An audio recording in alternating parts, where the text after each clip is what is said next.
नमस्कार दोस्तों, मैं अनिल चौधरी एक बार फिर आप सभी का स्वागत करता हूं आपके अपने YouTube चैनल एजुकेशन गुरुजी राजस्थान में। दोस्तों, आज हम पॉलिटी की अगली कक्षा लेकर आए हैं और आज की कक्षा में हम पढ़ेंगे अनुसूचियां। ठीक है, अनुसूचियां पढ़ने वाले हैं। और मूल संविधान में कितनी अनुसूचियां थी? 8 अनुसूचियां मूल संविधान में थी। वर्तमान में कितनी अनुसूचियां हैं? 12 अनुसूचियां हैं। 12 की 12 अनुसूचियां आज हम इस वीडियो में पढ़ने वाले हैं। तो पहली जो अनुसूची है उसमें क्या है? उसमें है भारत, उसके सभी राज्यों, केंद्र शासित प्रदेश व उनकी राजधानियों के नाम का उल्लेख है। पहली जो अनुसूची है उसमें भारत का, उसके सभी राज्यों का और केंद्र शासित प्रदेशों व उनकी राजधानियों के नामों का उल्लेख कौन सी अनुसूची में है? अनुसूची नंबर 1 में। ठीक है। दूसरी अनुसूची क्या कह रही है? प्रमुख संवैधानिक पदाधिकारियों के वेतन, भत्ते व पेंशन का उल्लेख, यानी जितने भी प्रमुख संवैधानिक पद पे जो विराजमान है उनके वेतन, भत्ते व पेंशन का उल्लेख कौन सी अनुसूची में है? अनुसूची नंबर 2 में। अब एक नोट है, यहाँ उपराष्ट्रपति के वेतन का उल्लेख यहाँ नहीं किया गया है, क्योंकि उपराष्ट्रपति को वेतन हमेशा राज्यसभा के सभापति के रूप में मिलता है। यहाँ किसका उल्लेख नहीं है? किसके वेतन का उल्लेख नहीं है? उपराष्ट्रपति के वेतन का उल्लेख अनुसूची नंबर 2 में नहीं किया गया है। क्यों? क्योंकि उपराष्ट्रपति का वेतन हमेशा सभापति के राज्यसभा के सभापति के रूप में मिलता है। अनुसूची नंबर 3, प्रमुख संवैधानिक पदाधिकारियों की शपथ का उल्लेख, यानी जो भी प्रमुख संवैधानिक पदाधिकारी हैं उनकी शपथ का उल्लेख किसमें है? अनुसूची नंबर 3 में। और इसमें राष्ट्रपति, उपराष्ट्रपति और राज्यपाल की शपथ का उल्लेख यहां पर नहीं मिलता है। ठीक है, वो कहां मिलता है हम आगे देखते हैं। ये देखिए, राष्ट्रपति, उपराष्ट्रपति व राज्यपाल की शपथ का उल्लेख यहां नहीं है। कहां नहीं है? अनुसूची नंबर 3 में नहीं है। कहां है?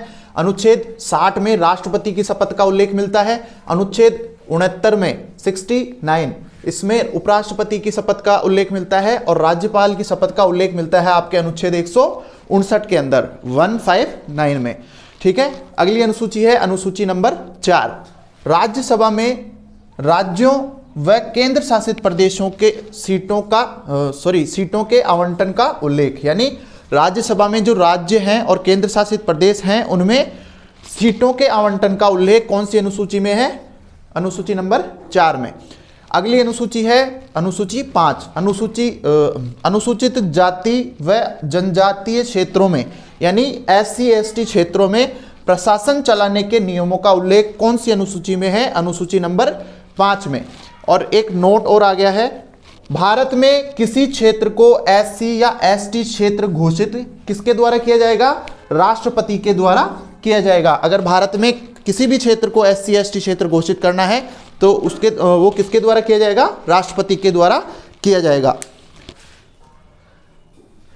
आगे देखते हैं अनुसूची नंबर 6। अनुसूची नंबर 6 में क्या है? पूर्वोत्तर के 4 राज्यों में असम, ए का मतलब असम हो गया, असम, मेघालय और इसका हो गया मिजोरम और त्रिपुरा, टी का मतलब हो गया त्रिपुरा। ठीक है।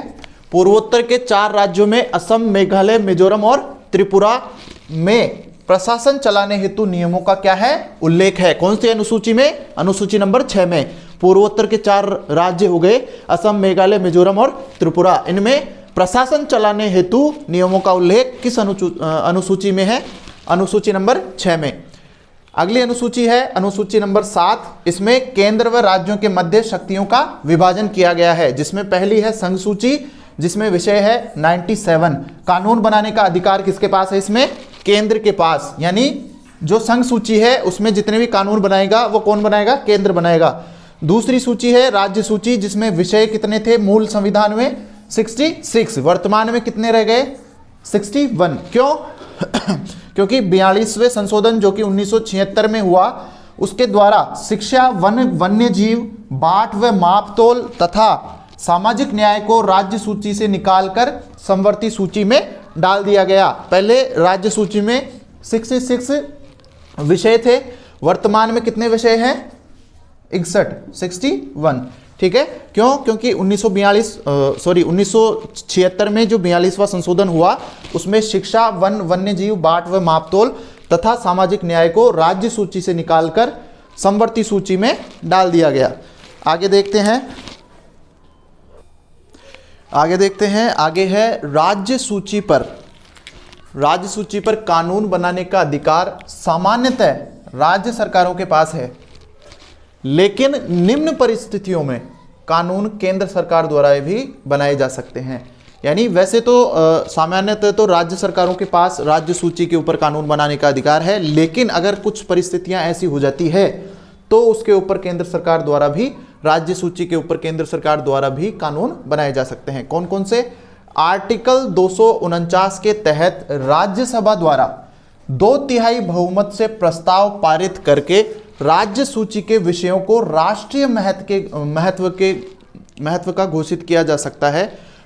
तब क्या होगा? तब केंद्र सरकार द्वारा राज्य सूची पर कानून बना दिया जाएगा, और वो कानून कितने वर्ष तक लागू रहेगा, कितने वर्ष तक मान्य रहेगा? 1 वर्ष के लिए मान्य रहेगा, फिर उसके बाद स्वतः ही समाप्त हो जाएगा। अगली जो कंडीशन है वो है आर्टिकल 250 के तहत आपातकाल के समय राज्य सूची के विषय पर केंद्र सरकार द्वारा बनाया जाएगा। कानून किसके द्वारा बनाया जाएगा? केंद्र सरकार द्वारा बनाया जाएगा। जब देश में आपातकाल होगा उस समय राज्य सूची के विषय पर कानून केंद्र सरकार द्वारा बनाया जाएगा। ये कानून आपातकाल की समाप्ति के 6 माह बाद तक रहेगा। यानी आपातकाल जब समाप्त होगा उसके 6 माह बाद तक ये कानून, केंद्र सरकार द्वारा जो बनाया गया कानून है, वो आपातकाल समाप्त होने के 6 महीने बाद तक रहेगा। अगली जो कंडीशन है वो है आर्टिकल 252 के तहत 2 या 2 से अधिक राज्यों के निवेदन करने पर राज्य सूची के विषय पर कानून केंद्र सरकार बनाएगी। आर्टिकल 252 के तहत अगर 2 या 2 से राज्य निवेदन करते हैं कि इस विषय पर, राज्य सूची के विषय पर केंद्र सरकार कानून बनाए, तो उस पर केंद्र सरकार द्वारा कानून बना जाएगा। अगली जो कंडीशन है वो है आर्टिकल 253 के तहत। इसमें क्या होता है? अंतर्राष्ट्रीय संधि व समझौतों के समय राज्य सूची के विषयों पर कानून कौन बनाएगा? केंद्र सरकार बनाएगी। जो भी अंतर्राष्ट्रीय संधियां होती हैं, समझौते होते हैं, उस समय जो भी राज्य सूची के विषय होंगे उन पर कानून कौन बनाएगा? केंद्र सरकार द्वारा बनाया जाएगा। अगली जो सूची है वो है समवर्ती सूची। आगे है तीसरी सूची जो कि है समवर्ती सूची। इसमें विषय मूल संविधान में 47 थे, लेकिन जब 42वां संशोधन हुआ 1976 में, तब 5 विषय राज्य सूची से निकालकर किस में डाल दिए गए? समवर्ती सूची में। तो वर्तमान में कितने हो गए? 52 विषय समवर्ती सूची में हैं। इन पर कानून बनाने का अधिकार केंद्र व राज्य दोनों के पास है, लेकिन विवाद की स्थिति में केंद्र का कानून मान्य होगा। यानी दोनों के पास कानून बनाने का अधिकार है, केंद्र के पास भी है, राज्यों के पास भी है, लेकिन अगर किसी कानून पर केंद्र व राज्यों के बीच में कोई भी विवाद हो जाता है तो उस स्थिति में केंद्र का कानून मान्य होगा। अगला है अपशिष्ट विषय। अनुसूची 7 में अपशिष्ट विषय, ऐसे विषय जिनका उल्लेख तीनों सूचियों में नहीं है, इन पर कानून बनाने का अधिकार केंद्र सरकार के पास होगा। और वर्तमान में अवशिष्ट विषय कितने हैं? 2 हैं। एक तो है सैरोगेसी, जो कि कोंख पालने का है, एक बच्चे पालने का, दूसरे की किराए की कोंख बोलते हैं इसको, सैरोगेसी, और दूसरा है साइबर क्राइम। ठीक है, आगे चलते हैं, अगली अनुसूची देखते हैं। आगे है 8वीं अनुसूची। इसमें क्या है? संवैधानिक मान्यता प्राप्त भाषाओं का उल्लेख। जो भी संवैधानिक भाषाएं हैं, जिनको मान्यता प्राप्त भाषाएं हैं, उनका उल्लेख है वो कौन सी अनुसूची में? अनुसूची 8 में। मूल संविधान में कितनी भाषाओं को मान्यता प्राप्त थी? 14 भाषाओं को मान्यता प्राप्त थी, लेकिन वर्तमान में कितनी भाषाएं हो गई है? 22 भाषाएं हो गई है।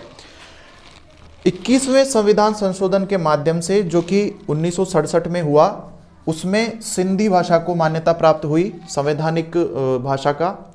और 71वें संशोधन से, जो कि 1992 में हुआ, उसमें 3 भाषाएं जुड़ी, एक नेपाली, मणिपुरी और कोंकणी। इन भाषाओं को संविधान द्वारा मान्यता प्राप्ति हुई। अगला है फिर 1992 वाले संशोधन से, जो कि 2003 में हुआ। उसमें बोडो, डोंगरी, संथाली व मैथिली भाषाओं को संवैधानिक दर्जा दिया गया।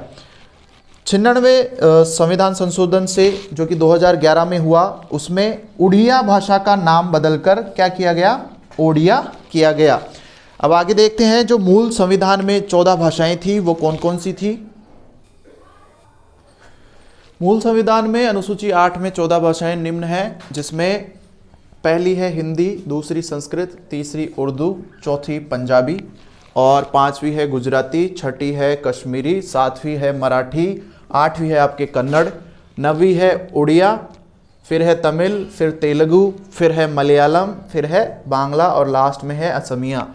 हिंदी, संस्कृत, उर्दू, पंजाबी, गुजराती, कश्मीरी, मराठी, कन्नड़, उड़िया, तमिल, तेलुगु, मलयालम, बांग्ला, असमिया, ये 14 भाषाएं अनुसूची 8 में मूल संविधान में पहले से थी। इनको मूल संविधान से ही मान्यता प्राप्त है।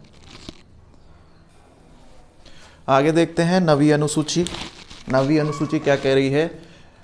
यह अनुसूची फर्स्ट संविधान संशोधन यानी पहले संविधान संशोधन द्वारा जोड़ी गई, जो कि कब हुआ था, 1951 में। इसमें भूमि सुधार कानूनों का उल्लेख किया गया। ठीक है, अगली अनुसूची है अनुसूची नंबर 10। ये 52वें संशोधन 1985 द्वारा जोड़ी गई संविधान में और इसमें दल बदल पर रोक लगाई गई। 52वां संविधान क्या कह रहा है, जीते हुए सदस्यों का 1/3 सदस्य यानी जीते हुए सदस्यों में से 1/3 सदस्य से कम सदस्य अगर दल बदल करते हैं तो उनकी सदस्यता समाप्त कर दी जाएगी। और इसके बाद में 91वां संशोधन हुआ, उसमें क्या कहा गया, अगर 2/3 सदस्यों से कम, इसमें था 1/3 और इसमें 91वें संशोधन में 2/3 कर दिया गया है। और 52वां जो संशोधन हुआ था 1985 में, उसमें कहा गया कि 1/3 सदस्य से कम अगर सदस्य दल बदल करते हैं तो उनकी सदस्यता समाप्त कर दी जाएगी।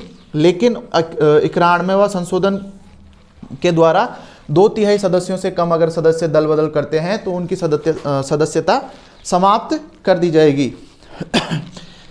आगे है नोट, दल बदल की स्थिति में सदस्यता समाप्त करने का अधिकार संबंधित सदन के अध्यक्ष या सभापति का होगा। यानी दल बदल की स्थिति में अगर कोई भी सदस्य दल बदल करते हैं तो उसमें सदस्यता समाप्त करने का अधिकार संबंधित सदन के अध्यक्ष या सभापति का होता है। आगे देखते हैं लास्ट की 2 अनुसूचियां, अनुसूची 11 और 12। ठीक है, 73वें संशोधन द्वारा जोड़ी गई जो 11वीं अनुसूची थी वो कौन से संशोधन द्वारा जोड़ी गई, 73वें संशोधन द्वारा, जो कि 1992 में हुआ। और जो 73वां संशोधन है वो भारत में लागू कब हुआ, 24 अप्रैल 1993 में। यानी जोड़ी कब गई थी ये अनुसूची, 1992 में, और भारत में लागू कब हुई, 24 अप्रैल 1993 में। इसी दिन 24 अप्रैल को पंचायती राज दिवस मनाया जाता है। ठीक है, ग्रामीण पंचायती राज का उल्लेख है कौन सी अनुसूची में, अनुसूची 11 में। और ये कहां से कहां तक है इसका उल्लेख, अनुच्छेद 243 से 243 ओ तक। ठीक है, और भाग 9 में इसका उल्लेख भी मिलता है। कुल अनुच्छेद हैं जो कितने जोड़े गए, 16। अनुसूची 11 में कुल कितने अनुच्छेद जोड़े गए, 16 अनुच्छेद।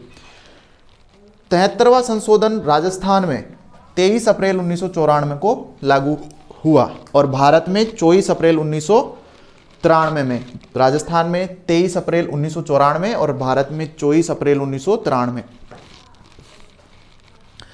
अगला है अनुसूची नंबर 12। यह 74वें संशोधन द्वारा जोड़ी गई 1992 में और 74वां संशोधन भारत में कब लागू हुआ, 1 जून 1993 के। इसमें नगरीय स्वशासन का उल्लेख किया गया, किसमें, अनुसूची 12 में। और अनुसूची 11 में ग्रामीण पंचायती राज का उल्लेख किया गया और इसका उल्लेख भाग 9A में भी है। और कहाँ से कहाँ तक है, अनुच्छेद 243 ओ से जहाँ ये ख़त्म हो रही है वहाँ से 243 ZG तक। ठीक है, यहाँ तक इसका उल्लेख मिलता है। इसमें कुल कार्य कितने दिए गए, 18 दिए गए। नगरीय स्वशासन में कुल कार्य कितने दिए गए, 18। और ग्रामीण पंचायती राज में कुल कार्य कितने दिए गए? 29। ठीक है, तो ये आपकी अनुसूचियां कंप्लीट हो गई है। आगे हम पढ़ेंगे संविधान के स्रोत, जो कि अपनी अगली कक्षा में देखेंगे। आज के लिए धन्यवाद।